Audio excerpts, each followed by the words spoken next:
ಅಂಗಳದೊಳಗೆ ಪೂಜೆಗಾಗಿದೆ ಯೋಗ್ಯವಾಗಿದೆ ಏನ್ರಿ. ಯಾವಾಗಿನ ಮಗನನ್ನೇ ಕೊಂದು ಮಗನ ಮಾಂಸದಿಂದ ಅಡಿಗೆ ಮಾಡಿರ್ತಕ್ಕಂಥವ್ರು ಈ ಭೂಮಿ ಮೇಲೆ ಯಾರೂ ಇಲ್ಲ ಏನ್ರಿ. ನನ್ನಟ್ಟು ಶ್ರೇಷ್ಠವಾಗಿರ್ತಕ್ಕಂಥ ಭಕ್ತರು ಯಾರೂ ಇಲ್ಲ ತಂದು ಸಿರಿಯಾಳನಿಗೆ ಒಂದು ಸ್ವರ್ಗ ಬಂದಿತ್ತು. ಎಲ್ಲಿ? ಕೈಲಾಸದೊಳಗೆ ಏನ್ರಿ. ಮತ್ತು ಅವರಿಗೆಲ್ಲ ಸ್ವರ್ಗ ಪ್ರಾಪ್ತಿಯಾಕ ನೋಡ ಅಂತಿಂತ ಶರಣರಿಗೆ ಏನ್ರಿ. ಮಗನನ್ನೇ ಕೊಂದಂದು ಅಡಿಗೆ ಮಾಡಿ ನೀಡಿರ್ತಕ್ಕಂಥವನಿಗೆ ಪರಮಾತ್ಮ ಇಲ್ಲಿ ಇಡ್ತಾನ್ರೆ. ತನ್ನ ಅಡಿಗೆಯಿಂದ ಕರ್ಕೋತಾನೆ ಏನ್ರಿ. ಸ್ವರ್ಗ ಪ್ರಾಪ್ತಿಯಾಗಿರ್ತದೆ, ಕೈಲಾಸ ಪ್ರಾಪ್ತಿಯಾಗಿರ್ತದೆ.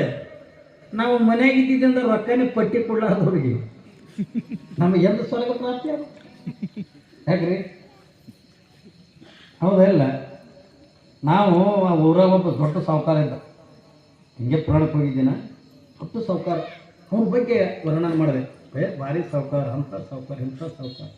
ಭಯಂಕರ ಖುಷಿ ಆಗಿಬಿಡ್ತಾವ. ಈ ಮಠದ ಜಾತ್ರೆಗೆ 25,000 ರೂಪಾಯಿ ನಂದು.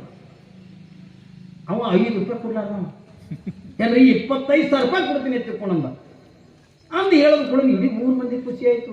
ಏನು ಎಂತ ಜಾತ್ರೆಲಿ ಕೇತಿಲ್ಲ, 5 ರೂಪಾಯಿ ಕೊಡ್ಲಾದವ 25,000 ರೂಪಾಯಿ ಕೊಟ್ಟಾರ. ಹೇಳೇನಲ್ಲ, ದಿನ ಹೋಗ್ಬೇಕು ಸಾವುಕಾರ ಮತ್ತು 25,000 ರೂಪಾಯಿ ದೇತು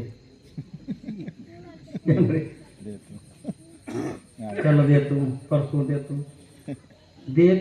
ಅನ್ನೋಕೆ ಮುಗಿಲಕ್ಕೆ ಬತ್ತು. ನಾಂದೆ ಸಾವುಕಾರ ಮತ್ತೇನು 25,000 ರೂಪಾಯಿ ಮತ್ತೇನು ಕೊಡ್ಲಿಲ್ಲಪ್ಪ. ಇಡೀ ಊರೆಲ್ಲ ಖುಷಿಯಾಗಿತ್ತು.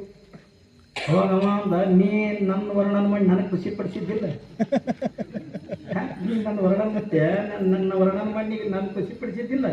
ಹಾಗೆ 25,000 ರೂಪಾಯಿ ಕೂಡ ನಿನಗೆ ಖುಷಿ ಆಗ್ಲಿತ್ತು, ನಾನು ನಿನಗೆ ಖುಷಿ ಪಡಿಸಿದ್ದೆ. ಇಲ್ಲ ಕಲ್ಲ ಏನ್ರಿ.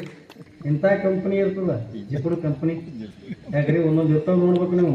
ಮತ್ತೆ ಏನಂತೀರಿ ನೀವು, ತುಪ್ಪದ ಮಣ ಆಗೋದು 12 ಸಾರಿ ಚೀಪ್.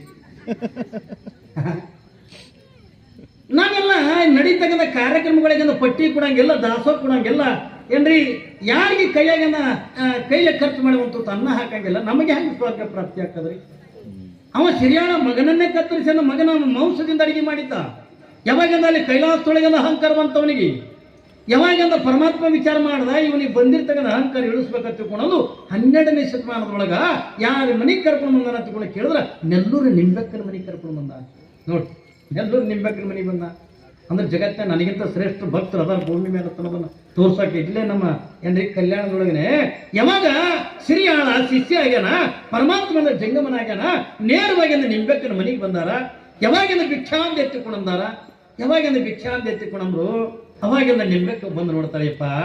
ಇವತ್ತು ಕರ್ಲಾರ್ದೆ ನೀವಾಗಿನೇ ಬಂದಿರಪ್ಪ, ನೀವು ಹಂಗ ಹೋಗ್ಬೇಡ್ರಿಪ್ಪ, ನನ್ನ ಮನೆ ಪ್ರಸಾದ ಮಾಡ್ಕೊಂಡೇ ಹೋಗ್ರಿ. ನನ್ನ ಮನೆಯಾಗಿಂದ ನೀವು ಪ್ರಸಾದ